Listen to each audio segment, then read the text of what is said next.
আল্লাহর হাবিব বলে, আজকে এমন একটা রাত্রি, এমন একটা রাত্রি, এমন একটা রজনী, আল্লাহ পাক রব্বুল আলামিন এই রজনীতে ওই যে বনু কিলাব নামক গোত্র আছে, ওই গোত্রের মধ্যে তারা মেষ চড়াইতো, ছাগল চড়াইতো। আর আশেপাশে যতগুলো গোত্র রয়েছে সমস্ত গোত্রের মধ্যে বনু কিলাবের গোত্রের মধ্যে যে ছাগলগুলো চড়াইতো তাদের গায়ে পশম থাকতো বেশি। আল্লাহ পাক রব্বুল আলামিন আজকে এমন একটা রাত্রি উম্মতের জন্য উপহার দিয়েছে, আমাকে উপহার দিয়েছে। এই রাত্রির মধ্যে আল্লাহ পাক রব্বুল আলামিন বনু কিলাবের ছাগলের গায়ে যে পশম রয়েছে এর থেকে কোটি কোটি গুণ বেশি তার বান্দাকে মাফ করে দেবে।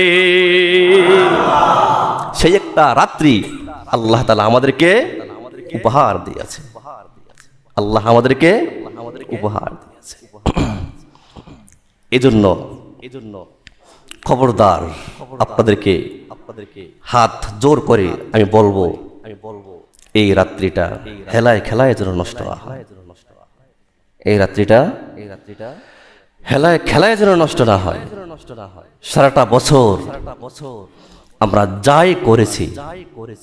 যা করেছি সমস্ত পাপগুলো চোখের পানি দিয়ে ঝেড়ে ঝেড়ে রবের দরবারে আমরা প্রিয় হয়ে যাব ইনশাআল্লাহ। আজকে এই রাত্রিতে প্রথম আসমানে আয়েশা আল্লাহ বলবে, আলা মানিস্তাগফির আগফির লাকুম। কে আছো আমার কাছে আজকে ইস্তিগফার করো, আমার কাছে আজকে দোয়া চাও। তোমরা দোয়া করতে দেরি, আজকে আমি আল্লাহ এই রাত্রিতে তোমাদের দোয়াগুলো কবুল করতে দেরি করবো না। চিল্লায়ে বলেন সুবহানাল্লাহ। আজকে সেই রাত্রি, আজকে সেই রজনী। এজন্য হেলায় খেলায় নয়। কিছু কিছু মানুষ এমন দেখবেন বয়ান শুনবে খুব ভালো, নামাজও 2-4 রাকাত পড়বে, এরপরই ওই চায়ের দোকানে চাওয়ালাও কিন্তু দোকান বন্ধ করবে না,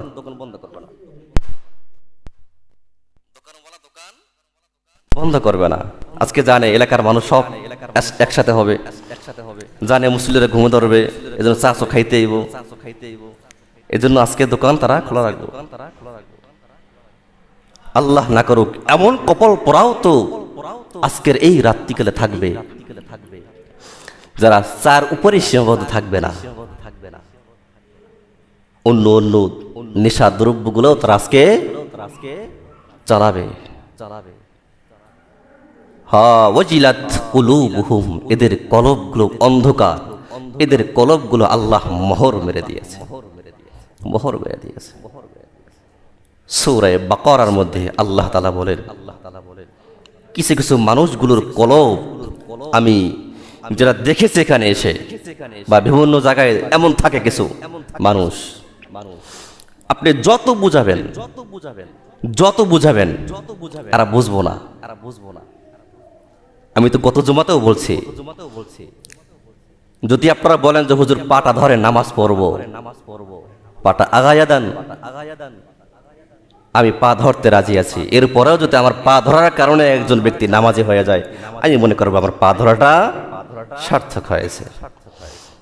একটা মানুষ এতবার বলার পরেও যেই মানুষটার মধ্যে কোনো অনুশোচনা আসে না, আমি মনে করবো ওজিলাত কুলুবুহুম সুম্মা কাসাত কুলুবুহুম, এদের অন্তর মোহর মেরে দিয়েছে, এদের অন্তর নষ্ট হয়ে গেছে, এদের অন্তরটা নষ্ট হয়ে গেছে। এই জন্য আমি চাবো আজকের এই রজনীতে আমরা বিগত দিনে যা করেছি, যা করেছি পৃথিবীর কোন মানুষ দেখে নাই, পৃথিবীর কোন মানুষ জানে নাই, পৃথিবীর কোন মানুষ উপলব্ধি, যদিও কিছু কিছু মানুষ করেছে, সবাই উপলব্ধিও করতে পারে নাই। কিন্তু আপনি উপনে করেন আর গোপনে করেন, কেউ জানে নাই, জানে একজন। চিল্লায়ে বলেন তিনি কে? আল্লাহ। সেই আল্লাহ আজকে বলবে, বান্দা 60 বছর 70 বছর তোমাকে হায়াত দিয়েছি, আমি জানি কোনোদিন মসজিদের বারান্দাও তুমি হাঁটো নাই, কোনোদিন কোনো এমন একটা দিন তুমি আমার কুদরতি কদমে সেজদা দাও নাই, কিন্তু আজকে আমি তোমাকে ডাকতেছি, আলা মানিস্তাগফির আগফির লাহুম। আমি নিজে আল্লাহ বলতেছি, আসো আমার দিকে আসো। কত গুনাহ করলে হে বান্দা তোমার পেটটা ভরবে, কত খারাপ কাজ করলে তোমার পেটটা ভরবে? তোমার কি একটু মায়া হয় না? তুমি কি মৃত্যুবরণ করবা না? তুমি কি দেখো না তোমাদের পূর্বপুরুষরা চলে গেছে, কত যুগের পর যুগ চলে গেল। ইতিহাস তোমরা পড়েছো, আদম নবী থেকে নিয়ে অদ্যবধি সময় পর্যন্ত কত নবী রাসূল, কত উম্মতগণ গত হয়েছে, অন্ধকার কবরে চলে গেছে। একজন মানুষ তো আমি আল্লাহ ফিরিয়ে দেই নেই। হে বান্দা, এরপরে কি তোমার হুঁশ হয় না? এরপরে কি তোমার হুঁশ আসে না? আল্লাহ জানাইয়া দেয়। এজন্য আল্লাহ বলবেন, আমি জানি তোমরা গুনাহ করেছো, পৃথিবীর কেউ জানে না, কেউ জানে না, একমাত্র আমি জানি। গোপন যেহেতু আমি আল্লাহ রেখেছি, আজকের রজনীতে তুমি চোখের পানি ছেড়ে দোয়া করতে দেরি, আমি আল্লাহ জীবনের 60 বছর 70 বছরের গুনাহ আমি মাফ করতে আল্লাহ দেরি করবো না। চিল্লায় বলেন সুবহানাল্লাহ। সেই একটা রজনী।